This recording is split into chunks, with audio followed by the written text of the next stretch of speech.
प्रेम से बोलिए भगवान गणेश की जय। हरे कृष्णा राधे राधे। ओम नमो भगवते वासुदेवाय। पुरुषोत्तम भगवान की जय। प्रिय भक्तों, आज से प्रारंभ हो रहा परम पावन दिव्य और कल्याणकारी पुरुषोत्तम मास वो पुण्यमय मास है जिसे स्वयं भगवान हरि का स्वरूप माना गया है। शास्त्रों में कहा गया है कि ये मास सभी महीनों में उत्तम और मोक्ष प्रदान करने वाला होता है, क्योंकि इस महीने में किया गया जप तप दान व्रत कथा श्रवण और भगवान का स्मरण अनंत गुना फलों के देने वाला होता है। और आज से आप हमारे चैनल पर सुनेंगे पुरुषोत्तम मास महात्मम की चमत्कारी कथा और पुण्यदायी कथा। ऐसी दिव्य कथा जिनका श्रवण मात्र से मनुष्य के जीवन को पवित्र बना देगा और भगवान के चरणों में अटूट प्रेम उत्पन्न करेगा। तो आइए भक्तों, श्रद्धा और विश्वास के साथ इस पावन कथा का शुभारंभ करते हैं। भगवान पुरुषोत्तम जी के चरणों में अपने मन को समर्पित करते हैं। हे पुरुषोत्तम भगवान, हे प्रभु, हे भगवान श्री हरि लक्ष्मी नारायण, हम सभी भक्तों पर अपनी कृपा दृष्टि बनाए रखिएगा। हमारे जीवन के दुख कष्ट भय और बाधाओं को दूर कर दीजिएगा। हमें भक्ति सुख शांति और सदृढ़ि प्रदान कीजिए, जैसे आपने अपने भक्तों का हर युग में कल्याण किया है, वैसे ही हम सबके जीवन को भी अपनी दिव्य कृपा से मंगलमय बना दीजिए। पुरुषोत्तम इस बार अधिक मास, जिसे मल मास या पुरुषोत्तम मास भी कहते हैं, जेठ के महीने में लग रहा है। इसीलिए इस बार जेठ महीने का 2 महीनों तक रहेगा और आज 17 मई दिन रविवार से होकर अधिक मास 15 जून तक सोमवार को समाप्त हो जाएगा। और आज 17 मई रविवार को प्रतिपदा तिथि 9:41 पर समाप्त हो जाएगी और कृतिका नक्षत्र दोपहर 2:32 पर होगा। इसके बाद में रोहिणी नक्षत्र प्रारंभ होगा। ब्रह्म मुहूर्त सुबह 4:12 से 5 बजे तक रहेगा। सूर्योदय होगा सुबह 5:48 पर और सूर्यास्त होगा 6:57 पर। आज की पूजा का शुभ मुहूर्त रहेगा 4:27 से लेकर 5:29 तक। शाम को दीपदान और पूजा करने का शुभ मुहूर्त रहेगा, जिसमें गोधूली मुहूर्त शाम 7:05 से लेकर 7:26 तक रहेगा। हमारे इस चैनल पर आप प्रत्येक दिन पुरुषोत्तम मास की कथा जरूर सुनिएगा और हम सब सुनेंगे भगवान श्री लक्ष्मी नारायण भगवान की।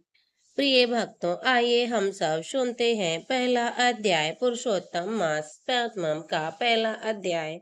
पुराणों में अधिक मास अर्थात पुरुषोत्तम मास के पुरुषोत्तम मास बनने की बहुत ही रोचक कथा प्रचलित है। इस कथा के 12 महीनों के अलग अलग स्वामी हैं, पर स्वामी विहीन होने के कारण अधिक मास को मलमास कहने की और उनकी बड़ी निंदा होने लगी। इस बात से दुखी होकर मलमास श्री हरि के पास गए और उनसे अपना दुख निवेदन किया।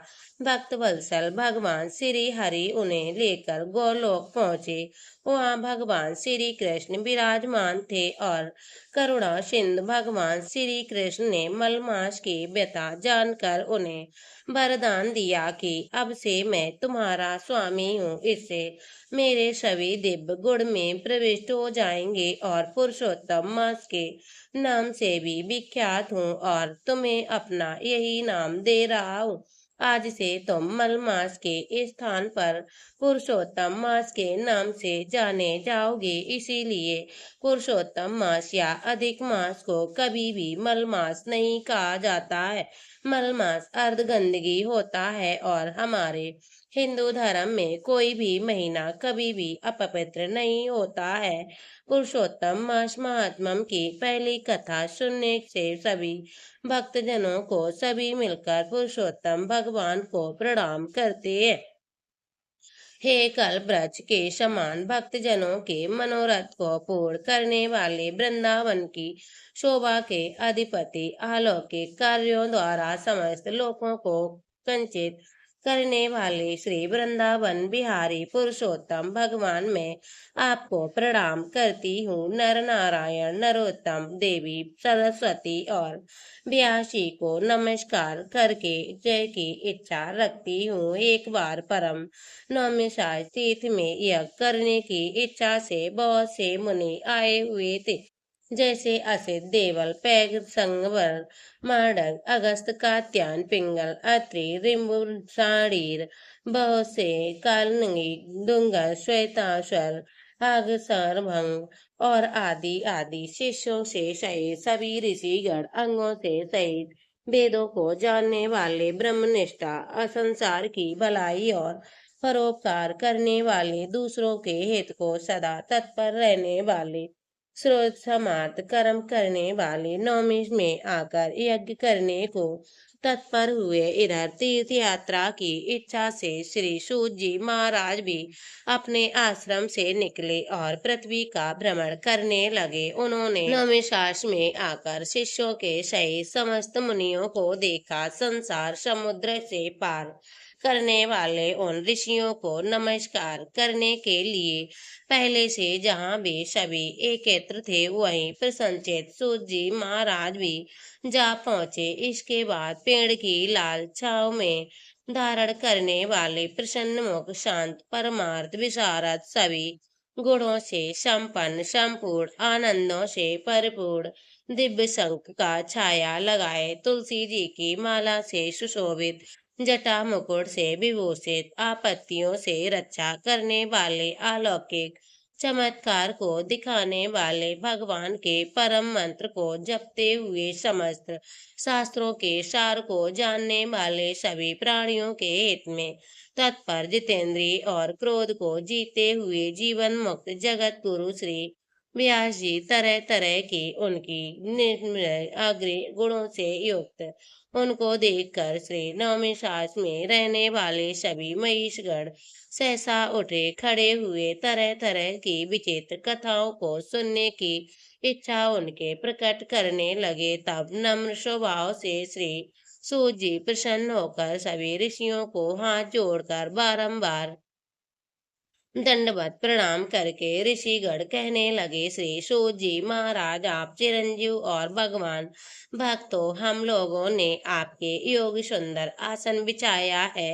हे महाभाग आप थके हुए हैं यहाँ विश्राम कर बैठ जाइए। ऐसा सभी ब्राह्मणों ने कहा। इस प्रकार बैठने के लिए कहकर जब सभी तपस्वी उन समस्त जनता जनार्दन बैठ गए तब विनय पूर्वक तपोव्रत समस्त मुनियों ने बैठने की अनुमति लेकर प्रसन्न होकर आसन पर श्री सूत जी को विराजमान हो गए। इसके बाद श्री सूत जी का शौक पूर्वक बैठे हुए और श्रम रहे देखकर पुण्य कथाओं को सुनने की इच्छा सभी ऋषि गणों विनम्रता पूर्वक बोले, श्री सूत जी महाभाग आप भगवान है। भगवान व्यास जी के वचनों के हार्दिक अभिप्राय को गुरु की कृपा से आप जानते हैं कि आप सुखी तो है। आज बहुत दिनों से आप कैसे स्वर में पधारे। आप तो प्रशंसा के पात्र हैं।